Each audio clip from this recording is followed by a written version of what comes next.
एक गांव में महेश और आनंदी नाम का पति पत्नी का जोड़ा रहता था। उनके घर में महेश की माँ भी थी। उनके परिवार में केवल 3 ही सदस्य थे। शुरुआती 1 साल में सब कुछ ठीक था, लेकिन धीरे धीरे सब कुछ बिगड़ने लगा।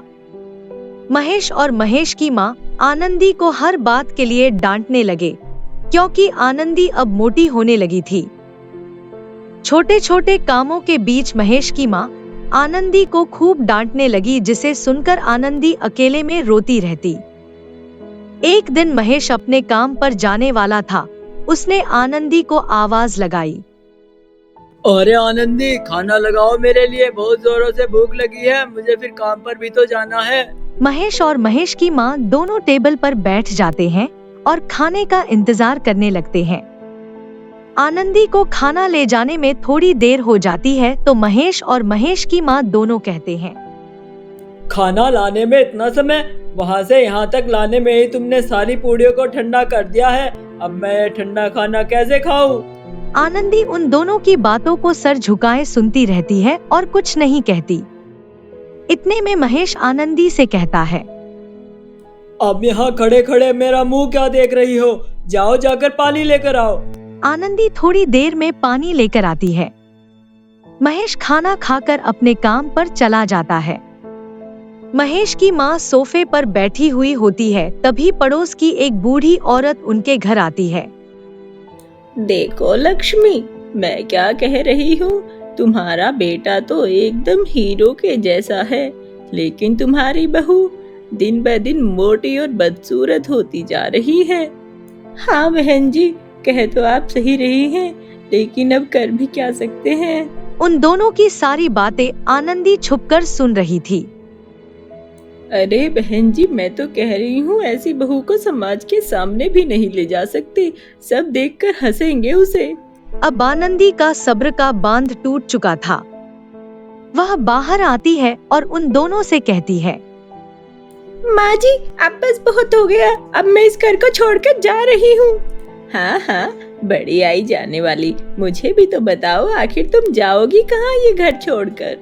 मैं कहीं भी चली जाऊंगी माँ जी, लेकिन इस घर में नहीं रहूंगी। आपका बहुत समस्या है ना, मेरा मोटा होने से और मेरा भद्दा दिखने से। इतनी भी बुरी नहीं हूँ मैं माँ जी, लेकिन आज मैं इस घर को छोड़कर पक्का चली जाऊंगी। आनंदी उसी वक्त घर से बाहर निकल जाती है। यह देखकर पड़ोस की औरत कहती है, अरे सही है, चली गई। तुम्हारे बेटे के सर से एक बला टल गई। अब तुम अपने बेटे की दोबारा शादी करा देना, किसी अच्छी सी लड़की को देखकर। अरे हाँ हाँ बहन जी, तुम बिल्कुल सही कह रही हो। आनंदी चलते चलते ही थकान महसूस करने लगती है और थोड़ा देर रुकती है और अपने आसपास विश्राम करने की जगह तलाशने लगती है। उसे सामने एक मंदिर दिखाई देता है। वह मंदिर के पास जाती है और उसकी सीढ़ियों पर बैठ जाती है। थकान ज्यादा होने की वजह से वह तुरंत बेहोश हो जाती है। इतने में गुरु माँ मंदिर से बाहर निकल कर आती है। वो तुरंत आनंदी के ऊपर जल का छिड़काव करती है और उसे थोड़ा जल पिलाती है। थोड़ी ही देर में आनंदी होश में आ जाती है और दुखी होने लगती है। गुरु माँ उसके दुखी होने का कारण पूछने लगती है। मेरी सास और मेरे पति मेरे मोटेपन से परेशान हैं। वे हर रोज मुझे उल्टा सीधा कहते हैं और मैं केवल उनकी बातें सुनती ही रहती हूँ। मुझे बुरा लगता है। अब मैं घर छोड़कर आ गई हूँ। कहाँ जाऊँगी और क्या करूँगी कुछ नहीं पता। गुरु माँ, अगर आप बुरा न माने तो मैं आपके साथ रह लूँगी इसी मंदिर में। नहीं नहीं बेटा, अगर तुम विपत्ति में हो तो एक दिन के लिए मेरे पास ठहर सकती हो, लेकिन तुम इस तरह अपने घर को छोड़कर नहीं आ सकती हो। तुम्हें घर वापस जाना चाहिए। आनंदी उस रात उस मंदिर में ही ठहर जाती है। इधर महेश काम पर से वापस लौटता है। लौटते ही वह आनंदी को आवाज लगाता है। बेटा, तू किसे आवाज लगा रहा है? आनंदी नहीं है घर पर, वह तो घर छोड़कर जा चुकी है। मुझे कुछ नहीं सुनना, मुझे बहुत जोरों से भूख लगी है, मेरे लिए जल्दी खाना लेकर आओ। बेटा, अब इस बूढ़े शरीर से क्या हो सकता है? खाना तो नहीं है घर पर। तो क्या मैं भूखा सो जाऊं? आनंदी होती तो अब तक का खाना खा चुका होता और सोने भी जा चुका होता। सुबह नाश्ते के समय महेश की माँ आवाज लगाती है। बहू, चाय लेकर आओ। अरे मैं भी ना, आनंदी तो घर छोड़कर चली गई, अब तो सारा काम मुझे ही करना पड़ेगा। महेश के माँ धीरे धीरे किचन की ओर जाने लगती है, लेकिन तभी उसे चक्कर आ जाते हैं और वह वही फर्श पर गिर जाती है। उसकी तबीयत अचानक से खराब हो जाती है। इधर गुरु माँ आनंदी को समझाते हुए कहती है, बेटा, तुम्हें अब यहाँ पर नहीं रहना चाहिए, तुम्हें अपने घर जाना चाहिए। तुम्हारे घर वाले तुम्हारे बिना बहुत परेशान हो रहे होंगे। लेकिन आनंदी नहीं मानती। देखो बेटा, तुम्हें कुछ ऐसा करना पड़ेगा जिससे तुम्हारे परिवार वाले तुम्हारी कदर करें। और हाँ, मेरा कहना मानो और मेरे कहने से एक बार अपने ससुराल वापस लौट जाओ।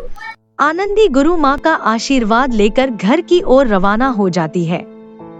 वह जैसे ही घर की ओर आती है, उसे घर के चारों तरफ काफी भीड़ दिखाई देती है।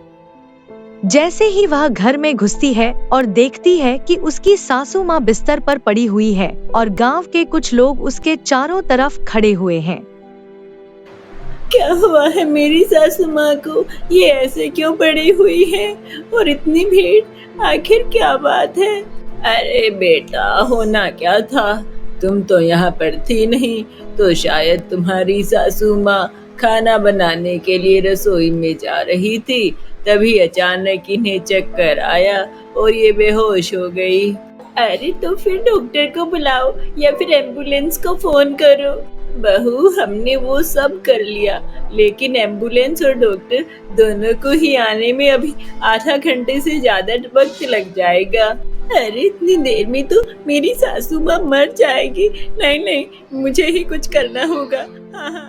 यह कहते हुए आनंदी अपनी सासू माँ को एक बैग की ट्रॉली को अलग करके उसमें बैठा लेती है और हॉस्पिटल के लिए निकल जाती है। हॉस्पिटल जाकर अच्छे से माँ का इलाज करवाती है। इतने में महेश भी वहाँ आ जाता है। अच्छा हुआ जो तुम इन्हें समय पर लेकर आ गए, वरना कुछ भी हो सकता था। यह सुनकर महेश की आंखों से आंसू टपकने लगते हैं। वह आनंदी को प्यार भरी नजरों से देखता है और उसे धन्यवाद कहता है। आनंदी, हम दोनों मिलकर तुम्हें मोटा मोटा कहते रहते थे, तुम्हें ताने और तुम्हारी मजाक बनाया करते थे, लेकिन आज तुमने ही बहुत बड़ा काम किया है आनंदी। आज तुमने मेरी माँ की जान बचाई है, तुम्हारा बहुत बहुत धन्यवाद। इतने में महेश की माँ भी होश में आ जाती है और कहती है, आनंदी बेटा, मैंने न जाने तुमसे कितना उल्टा सीधा कहा है, लेकिन कभी भी तुमने उसका जवाब नहीं दिया और आज तो तुमने अपनी जान पर खेलकर मेरी जान बचाई है। मैं तुम्हारा शुक्रिया अदा कैसे करूं? आज से तुम मेरी बहू नहीं और मैं तुम्हारी सास नहीं, बल्कि हम दोनों माँ बेटी हैं। यह सुनकर आनंदी भावुक हो जाती है और महेश और आनंदी दोनों उसके गले लग जाते हैं और हंसने लगते हैं।